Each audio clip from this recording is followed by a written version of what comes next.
Hello, my name is Gisele Martin. I'm from Tla-Ook First Nations in Tla-Ook Sound, and we're going on the Rainforest Loop today. These two trees here are Western Red Cedar, and the cedar tree has been nicknamed the Tree of Life by many coastal First Nations.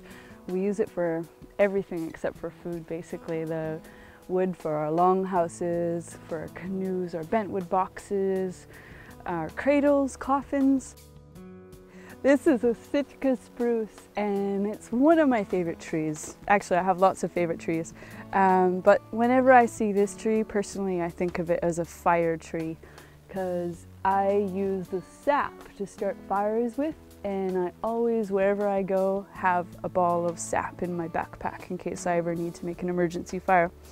And I learned to do that when I was 13. I went to spend the summer on a small island, and my dad brought me groceries every 3 days or so. So I got really good at making fires, and whenever I see this tree, I appreciate it for that.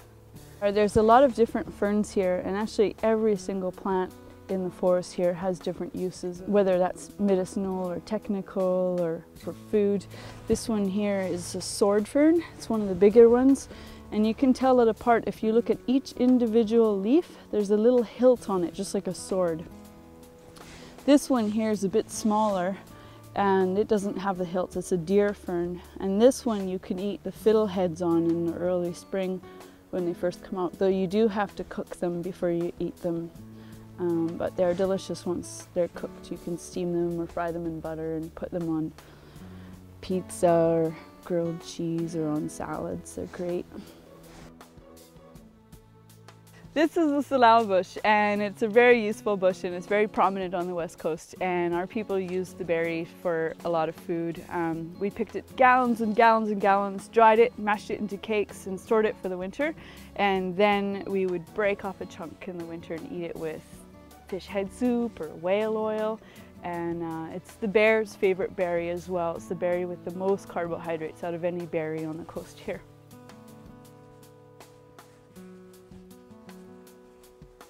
This is a lichen though here, and there are over 800 kinds of lichens, but there are also many kinds of lichens that have never been categorized or given names yet by scientists in this area, and a lot of the lichens are used for different kinds of medicines by our people. And there are some kinds of these lichens growing on trees in some areas. They've been dated to be over 800 years old. So whenever I collect this kind, I always make sure I get it from lower down in the forest where it's already fallen and it's going to die, not in places where it's still growing.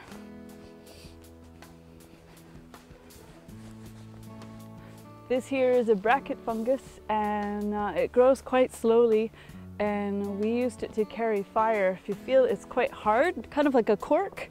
So we would get a big one and dry it, and then you could drill a hole into it and drop a live ember inside it, and it'll slowly keep on burning. So when you're traveling or hiking through the rain or paddling down the coast, you could keep your fire going when you arrive. And this is one little tree that has had a bark strip taken off of it. They have these scars which may be 600 years old, 800 years old.